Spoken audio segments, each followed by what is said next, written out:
सबसे पहले बड़ी खबर के बाद उत्तरकाशी के पुरोला में नाबालिग के भगाने के प्रयास के मामले में बाहरी लोगों की सत्यापन की मांग लगातार जारी है। उत्तरकाशी के बाद शनिवार को बड़कोट, नौगांव समेत आसपास क्षेत्र के व्यापारियों ने सड़कों पर उतरकर जुलूस प्रदर्शन किया। इस दौरान भीड़ द्वारा कुछ बाहरी लोगों की दुकानों में पोस्टर, बैनर भी हटाए गए। बड़कोट, नौगांव, डामटा, पुरोला, मोरी, सांकरी आदि जगहों पर व्यापारियों ने बाजार बंद रखा और फिर से प्रशासन से धर्म विशेष के लोगों की सत्यापन की मांग उठाई। व्यापार मंडल ने बड़कोट में बाजार बंद रखते हुए बड़ी संख्या में एकत्रित होकर जुलूस रैली निकाली। शहर के विभिन्न स्थानों से होते हुए व्यापारियों ने नारेबाजी के साथ दर्शन किया। नौगांव में भी व्यापारियों ने मुख्य चौराहे पर जमकर नारेबाजी और प्रदर्शन किया। इसके अलावा मोरी, सांकरी, नेटवाड़, पुरोला, नौगांव, डामटा आदि जगहों पर हुए प्रदर्शन के दौरान व्यापारियों ने कहा कि पुरोला और विकासनगर में जिस तरह धर्म विशेष के लोगों ने घटनाओं को अंजाम दिया है, उससे पहाड़ का शांत माहौल प्रभावित हुआ है। पहाड़ में इस तरह की घटनाओं को हरगिज बर्दाश्त नहीं किया जाएगा।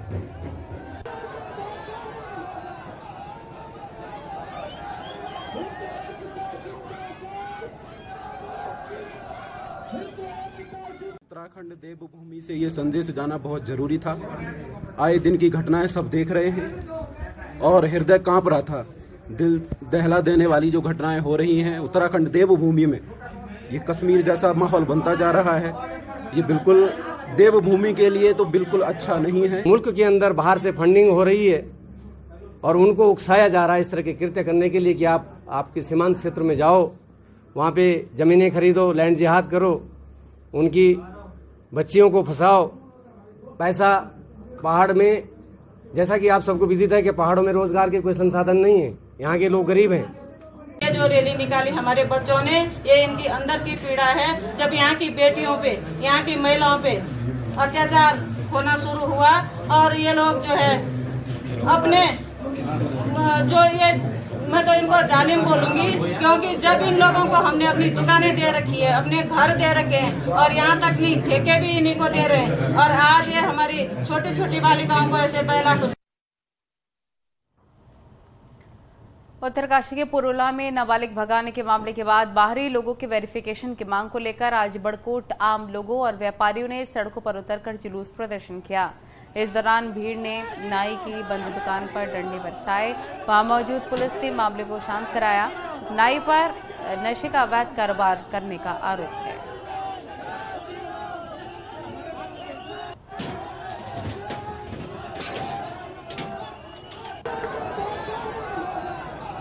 तीन तस्वीरें इस वक्त आप देख रहे हैं। जबरदस्त भीड़ उग्र होती हुई नजर आ रही है और दूसरी तरफ देखिए कई दुकानें इस रोष को लेकर बंद कर दी गई हैं। तीसरी तस्वीर में बंद दुकान में कैसे भीड़ का गुस्सा फूटा है वो आप तस्वीरों के माध्यम से समझ सकते हैं। पूरे देश से, पूरे भारत से गूंज उठ चुकी है, संकनाद हो चुका है, चुप नहीं बैठना है। ये सिर्फ तो नाई की बंद दुकान पर डंडे बरसाए गए। ये तीन तस्वीरें इस वक्त आपकी स्क्रीन पर। नाई पर नशे का कारोबार करने का आरोप है। कि हम आपको तस्वीर दिखा रहे हैं किस तरीके से यहां पर पुलिस ने मामले को फिलहाल शांत कराया है, लेकिन पुलिस फिलहाल पूरे मामले की जांच पड़ताल में जुटी है। पुरोला की घटना के बाद उत्तरकाशी शांत होने का नाम नहीं ले रहा। बीजेपी प्रदेश अध्यक्ष का कहना है कि यह प्रतिक्रिया स्वाभाविक है, लेकिन देवभूमि में इस हाल के लिए अवैध बस्तियां बसाने वाली कांग्रेस जिम्मेदार है। वहीं कांग्रेस ने सवाल पूछा है जोशीमठ के लिए बीजेपी ने क्या किया है, ये रिपोर्ट देखिए।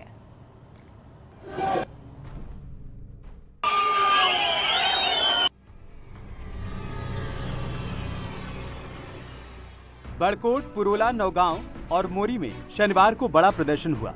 पुरोला से 26 मई को हिंदू लड़की को भगाने की कोशिश के बाद से पूरे उत्तरकाशी जिले में तनाव है। मांग साफ है, बाहर से आकर पहाड़ में बसने वालों की जांच की जाए ताकि लव जिहाद, लैंड जिहाद जैसा पाप देवभूमि में ना हो। उत्तरकाशी में हो रहे विरोध को बीजेपी के प्रदेश अध्यक्ष महेंद्र भट्ट ने स्वाभाविक प्रतिक्रिया बताया।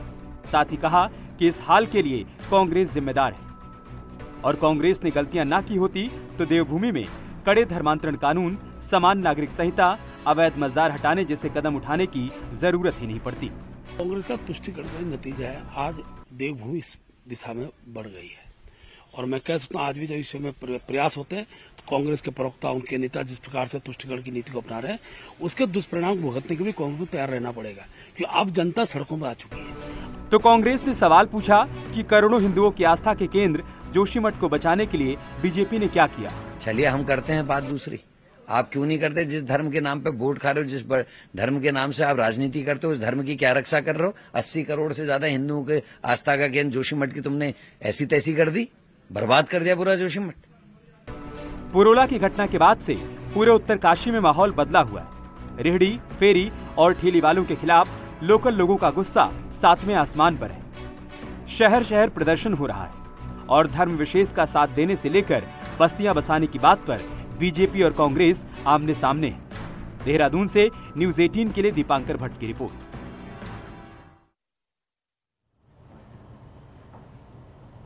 और चंपावत के विधायक के बतौर पहला साल होने पर मुख्यमंत्री पुष्कर सिंह ने कई योजनाओं का शिलान्यास और लोकार्पण किया। मुख्यमंत्री ने चंपावत के लिए 50 करोड़ की योजनाओं का लोकार्पण और शिलान्यास किया।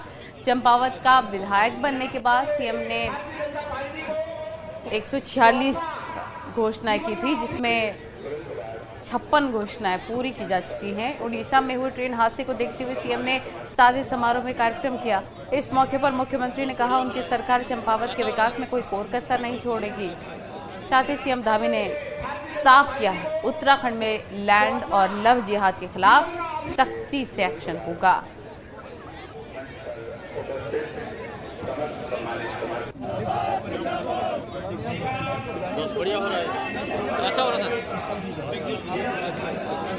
हमारा उत्तराखंड बहुत शांत प्रदेश है। यहाँ पर सब लोग एक दूसरे के साथ भाईचारे के साथ रहते हैं, लेकिन इस प्रकार की जो भी घटनाएं हैं, चाहे वो लैंड जिहाद की घटना हो, लव जिहाद की घटना हो, उस पर हम सख्ती से काम करेंगे।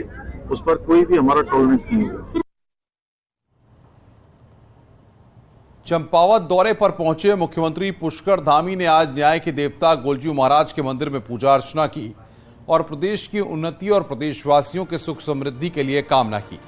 वहीं इसको लेकर सीएम धामी ने ट्वीट कर लिखा कि आज चंपावत में लाखों श्रद्धालुओं की आस्था के प्रतीक न्याय के देवता श्री गोलजू महाराज के मंदिर में पूजा अर्चना की गई और इस अवसर पर गोलजू देवता से प्रदेश की उन्नति एवं समस्त प्रदेशवासियों के सुख समृद्धि हेतु कामना की गई।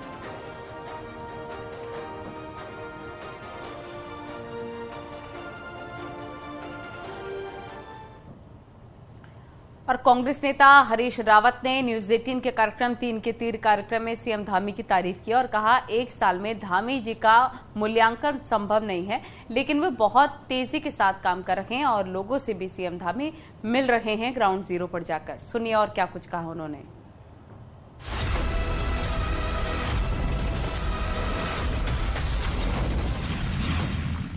मुख्यमंत्री धामी की बहुत बार तारीफ कर चुके हैं आप, अभी जो आप कह रहे हैं वो भी बातें सही है। देखिए अभी 1 साल हुआ है और एक बार अप्रेंटिस थे कुछ समय के लिए जो है कि अभी धामी जी को मुख्यमंत्री के रूप में 1 साल हुआ है। मैंने कहा यदि कुछ जितनी तेजी वो दिखा रहे हैं, जिस तरीके से काम कर रहे हैं, सवालों को उठा रहे हैं, लोगों के बीच में जा रहे हैं, सीएम धामी की तारीफ की वजह ये तो नहीं के तौर पर, एक कोच के तौर पर कहा कि भाई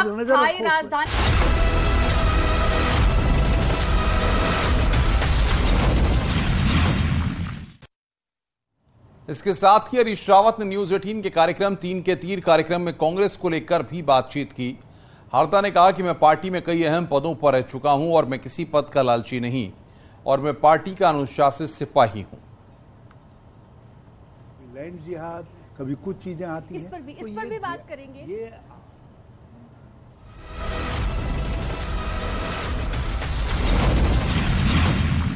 आपका एक बयान आया था कि मैं अपनी पारी खेल चुका हूं, तो क्या भविष्य में आप मुख्यमंत्री पद की रेस में नहीं हैं? मैंने कहा कि मैं जो ऐसे मोड़ पर हूं कि अब मेरा दायित्व है कि मैं पार्टी को ताकत दूं, इसलिए मैं किसी पद की या पोस्ट की आकांक्षा में नहीं हूं। मैं केवल ये चाहता हूं कि पार्टी जीते और उस जिताने में मैं कुछ भूमिका अदा कर सकूं। कुछ लेकिन आपने ही ट्वीट किया था, आला कमान ने हाथ पर बांध रखे हैं, ओआपो की स्थिति में हूं, न दैनम न पलायम। क्या था ये क्या ब्लैकमेल कर रहे थे आप आला कमान को? कांग्रेस 2022 की बात है, मैं उस पर ज्यादा नहीं कहूंगा, लेकिन एक बात जरूर कहूंगा, 2022 से 23 में क्या हुआ? उसका जो अभिप्राय था, उस अभिप्राय पर और उसका जो लक्ष्य था, उस लक्ष्य पर मैं कायम रहता तो उत्तराखंड में 2022 में कांग्रेस की सरकार आती।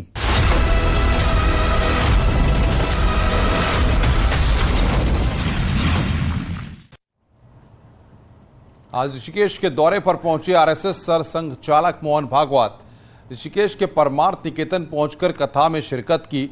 चिदानंद मुनि के 72वें जन्मदिन पर बधाई दी। इस मौके पर हरिद्वार सहित आसपास के संत भी मौजूद रहे। तो चिदानंद मुनि को जन्मदिन की बधाई यहां पर दी गई। ऋषिकेश की तस्वीरें इस वक्त हम आपको दिखा रहे हैं। चिदानंद मुनि के 72वें जन्मदिन पर बधाई दी गई। इस दौरान कई साधु संत भी वहां पर मौजूद रहे। परमार्थ निकेतन पहुंचे मोहन भागवत, वो तस्वीरें इस वक्त हम आपकी स्क्रीन पर आपको दिखा रहे हैं।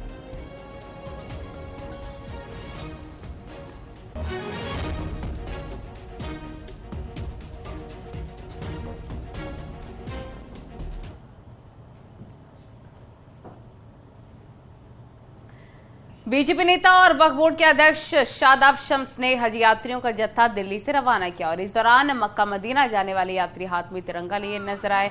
वहीं एयरपोर्ट पर हिंदुस्तान जिंदाबाद के साथ हज यात्रियों ने भारत माता की जयकारे भी लगाए। इस साल उत्तराखंड से कुल 1534 यात्री हज यात्रा पर जाएंगे, जबकि बीते 3 दिनों में 1440 यात्री रवाना हो चुके हैं। अपने करीबियों को हज के लिए विदा करते हुए परिवार वाले भावुक नजर आए। भारत माता की वतन हिंदुस्तान।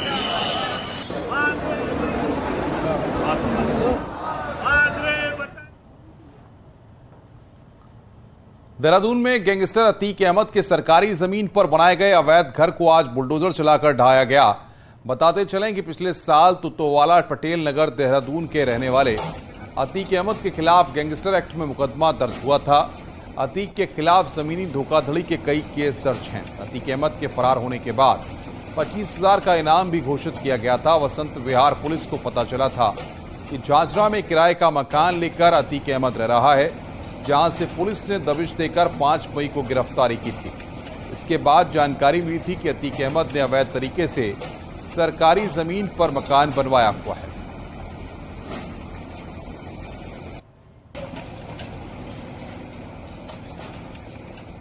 अहमद है, मिहोवाला में के रहने वाले हैं। इनके विरुद्ध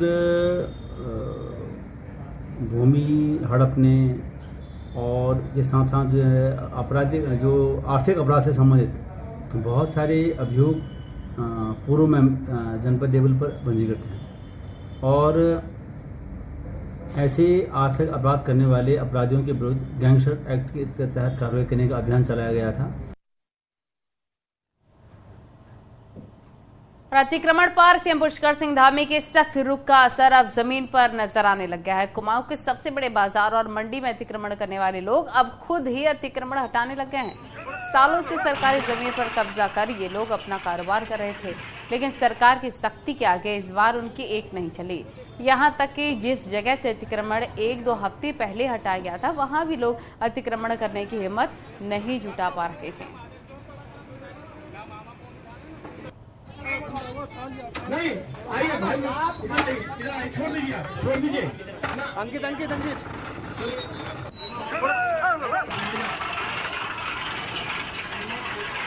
ये तस्वीरें इस वक्त आप देख रहे हैं, 2 तस्वीरें। अतिक्रमण खुद से ही लोग हटाते हुए नजर आ रहे हैं। प्रशासन का बुलडोजर अतिक्रमण पर एक बार फिर से चला।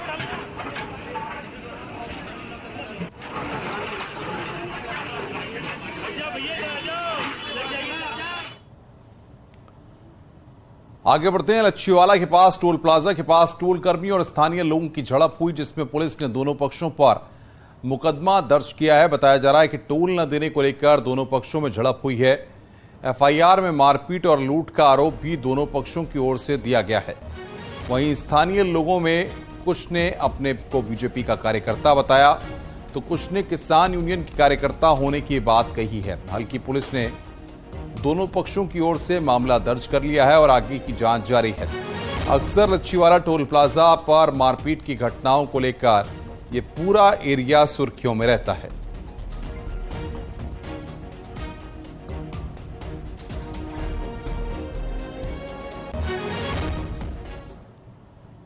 और हरिद्वार में नगर निगम की बोर्ड बैठक में जमकर हंगामा हुआ। बीजेपी पार्षदों ने मेयर अनीता शर्मा के पति अशोक शर्मा पर महिला पार्षदों के साथ अभद्रता का आरोप लगाते हुए माफी मांगने की मांग की। दरअसल मेयर के पति अशोक शर्मा पर अक्सर नगर निगम के काम में हस्तक्षेप करने का आरोप लगता रहा है। आज देवपुरा के टाउन हॉल में चल रही बोर्ड बैठक के दौरान अशोक शर्मा सफाई व्यवस्था के लिए जारी किए गए टेंडरों का विरोध करने लगे हैं। इस पर बीजेपी पार्षद भड़क गए और मेयर के खिलाफ नारेबाजी करने लग गए।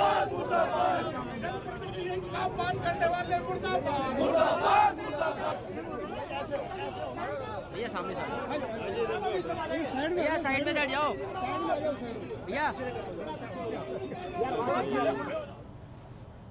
जो नालों की सफाई के टेंडर उनकी पत्नी ने और नगर निगम ने किए हैं, मेयर पति यहाँ पे आके अपने कपड़े उतार के बैठ गए और उनके नालों की सफाई का विरोध करने पे उतारू हो गए। अशोक शर्मा जी 4 साल पहले नालों में उतरते थे।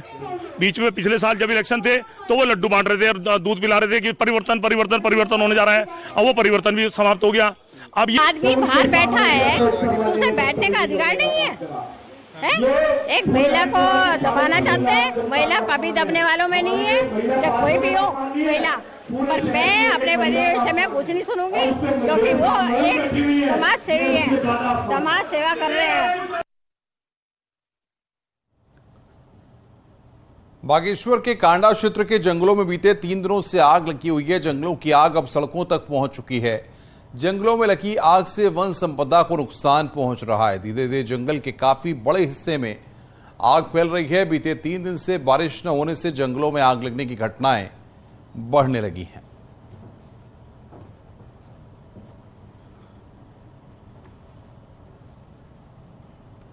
विश्व प्रसिद्ध तीर्थ धाम भगवान केदारनाथ की यात्रा पर आ रहे श्रद्धालुओं को पिछले वर्ष की अपेक्षा इस बार मौसम की ज्यादा मार झेलनी पड़ रही है। इस बार का अंदाजा इसी से लगाया जा सकता है कि पैदल मार्ग पर कई जगहों पर ग्लेशियर जस के तस है और अभी तक बर्फ जमी है। ऐसे में श्रद्धालु की सुरक्षा के लिए डीडीआरएफ की टीमें लगी हैं जो बर्फ हटाने का काम कर रही है।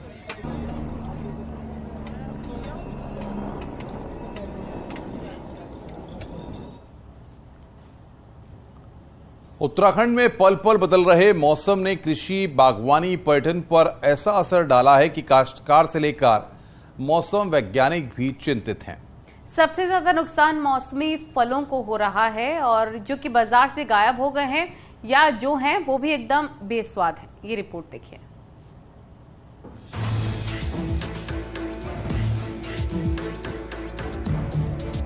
देहरादून की शान रसीली लीची मौसम की मार के चलते बाजार से गायब है। जून के महीने में लीची का जो फल आपके मुंह के स्वाद को दोगुना कर देता था, वही लीची इस सीजन बाजार में कम दिखाई पड़ रही है।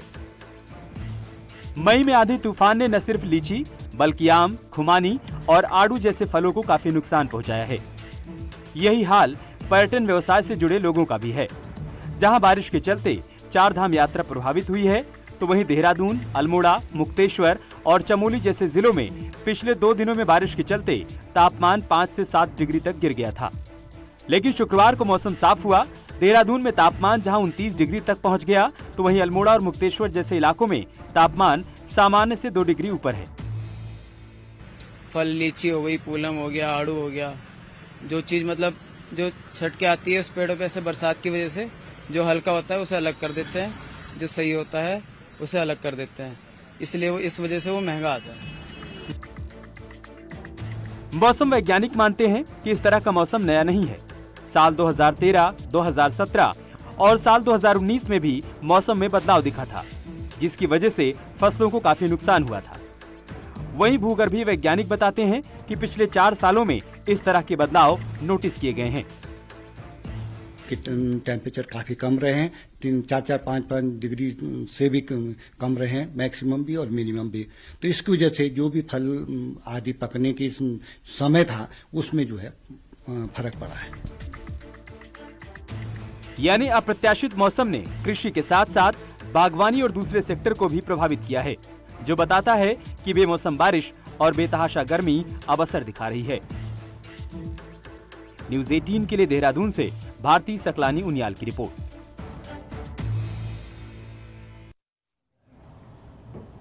अगर आप हरिद्वार के दशेश्वर महादेव मंदिर, ऋषिकेश की नीलकंठ मंदिर और देहरादून के टपकेश्वर महादेव मंदिर में दर्शन के लिए जा रहे हैं तो आपको शालीन कपड़े पहनकर ही जाना होगा। महानिर्वाणी अखाड़े के सचिव और अखाड़ा परिषद के अध्यक्ष महंत रविंद्र पुरी ने इस संबंध में लोगों से अपील करते हुए कहा है कि मंदिरों में लोगों को शालीन कपड़े पहनकर ही आना चाहिए। देखने में आता है कि कई लड़कियां मंदिरों में अभद्र कपड़े पहनकर पहुंचते हैं, जिसमें उनके शरीर का ज्यादातर हिस्सा खुला रहता है।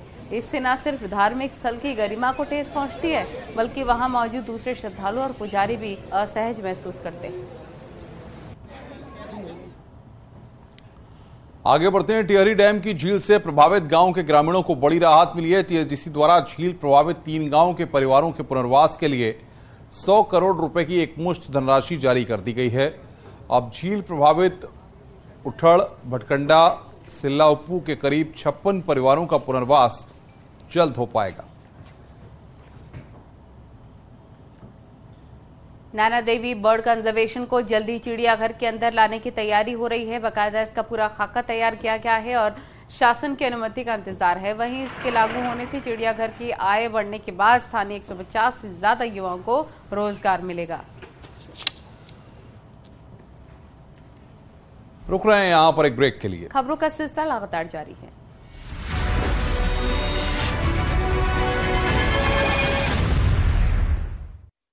इलाज की व्यवस्था इनको मुहैया कराई जाए, उनसे वो देखिए बातचीत भी कर रहे हैं कैसी उनकी तबीयत है, अभी ज़्यादा ख़राब कंडीशन तो नहीं है, स्थिति बहुत गंभीर तो नहीं है। ये तमाम ऐसी चीज़ें हैं जो जानने की कोशिश कर रहे हैं। साथ ही वो ये भी पूछ रहे हैं मरीजों से कि आपको उचित व्यवस्था यहाँ पर मिल पा रही है कि नहीं, उचित इलाज आपको मिल पा रहा है कि नहीं। खुद प्रधानमंत्री नरेंद्र मोदी इलाज को लेकर बातचीत करते हुए नजर आ रहे हैं प्रधानमंत्री उन मरीजों से। दूसरी तस्वीर इस वक्त आप देख रहे हैं जब वो घटनास्थल पर पहुंचे थे जायजा लेने के लिए। एक्सक्लूसिव तस्वीर इस वक्त आप देख रहे हैं। तो ये दोनों तस्वीरें देखिए जहां पर एक तरफ जो लोग घायल हुए हैं, क्योंकि 1000 के करीब लोग इसमें घायल हुए हैं, उनसे बातचीत कर रहे हैं प्रधानमंत्री नरेंद्र मोदी। खुद अस्पताल पहुंचे हुए हैं बालासुर में। और दूसरी तस्वीर हम आपको दिखा रहे हैं जहां पर घटनास्थल पर जहां पर यह हादसा हुआ था वहां पर प्रधानमंत्री नरेंद्र मोदी पहुंचे थे। हर स्थिति की जांच कर रहे थे वो और जायजा भी उनके द्वारा लिया जा रहा था। तो पल पल की जानकारी खुद प्रधानमंत्री नरेंद्र मोदी लेते हुए नजर आ रहे हैं और हर जानकारी के साथ ही उन्होंने ये कड़े निर्देश भी दिए हैं कि घायलों को उचित इलाज मुहैया होनी चाहिए, उनको किसी भी प्रकार की किसी भी तरह की कोई दिक्कत नहीं होनी चाहिए इलाज के दौरान। और ये परखने के लिए खुद अस्पताल पहुंचे प्रधानमंत्री नरेंद्र मोदी। और हॉस्पिटल पहुंचने के बाद, अस्पताल पहुंचने के बाद उन्होंने क्या कुछ कहा है सुनवाएंगे आपको। ये बहुत बड़ा दर्दनाक और वेदना से भी परे मन को विचलित करने वाला परिवारजनों इंजरी उनके लिए भी सरकार उनके उत्तम स्वास्थ्य के लिए कोई कोर कसर नहीं छोड़ेगी। जो परिजन हमने खोए हैं वो तो वापस नहीं ले पाएंगे, लेकिन सरकार उनके दुख में, उन परिजनों के दुख में उनके साथ है। सरकार के लिए ये घटना अत्यंत गंभीर है। हर प्रकार की जांच के निर्देश दिए गए हैं और जो भी दोषी पाया जाएगा उसको सख्त से सख्त सजा हो, उसे बख्शा नहीं जाएगा। मैं उड़ीसा सरकार का भी, यहाँ के प्रशासन के सभी अधिकारियों का, जिन्होंने जिस तरह से इस परिस्थिति में अपने पास जो भी संसाधन थे लोगों की मदद करने का प्रयास किया, मैं यहाँ के नागरिकों का भी हृदय से अभिनंदन करता हूँ, क्योंकि उन्होंने इस संकट की घड़ी में, चाहे ब्लड डोनेशन का काम हो, चाहे रेस्क्यू ऑपरेशन में मदद की बात हो, जो भी उनसे बन पड़ता था करने का प्रयास किया है।